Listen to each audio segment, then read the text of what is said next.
फ़िज़ान औलिया पाकिस्तान के ज़ेर-ए-एहतमाम गुलिस्तान गौसुल आज़म दाता नगर बादामी बाग लाहौर में अजीम रूहानी पेशवा डॉक्टर पीर फ़ारूकुल हसन नशाई अल कादरी कलंदरी की सालगिरह और अजीम सूफ़ी बुज़ुर्ग हज़रत सैयद उस्मान मरवंदी अल मरूफ सखी लाल शहबाज कलंदर रहमतुल्लाह अलैह की याद में जश्न कलंदर नहायत अक़ीदत और मोहब्बत से मनाया गया। लाहौर से देखते हैं मोहम्मद इकराम की ये रिपोर्ट।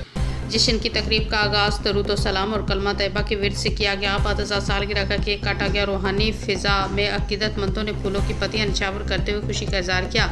इस मौके पर पाकिस्तान की सलामती, उम्मत मुस्लिमा के इत्तेहाद और औलिया कराम के फ़ैज़ान के फ़रोग़ के लिए ख़ुसूसी दुआ की गई। तकरीब में खलीफा नशाई पीर अली अकबर नूरी तवक्कली हाजी शुहेब अब्बासी वक़ारुल हसन चिश्ती मुनव्वर हुसैन नशाई आसफ़ नशाई और दीगर कसीर तादाद में अक़ीदतमंदों ने शिरकत की। डॉक्टर पीर फ़ारूकुल हसन नशाई अल कादरी कलंदरी ने इस मौके पर ख़ताब करते हुए कहा कि औलिया कराम अल्लाह ताला के बरगज़िदा बंदे होते हैं जिनकी ज़िंदगी कुरान और सुन्नत की अमली तफसीर होती है। उनके खानकाए रूहानी फैज़ का सरचश्मा और दिलों की तहारत का ज़रिया है। हज़रत सखी लाल शहबाज कलंदर रहमतुल्लाह अलैह जैसे बुज़ुर्गों ने मोहब्बत, वहदत, खिदमत खल्क़ और उख़्वत का पैगाम देकर नस्ल इंसानी को हक़ की तरफ बुलाया। हमें चाहिए कि हम औलिया की तालीमात पर अमल पैरा होकर न सिर्फ अपनी ज़िंदगी को संवारें बल्कि मुआशरे में अमन, रवादारी और मोहब्बत को फ़रोग़ दें। दुनिया के मसाइल का हल दरअसल सच्चाई, इखलास और रूहानियत में ही पोशीदा है।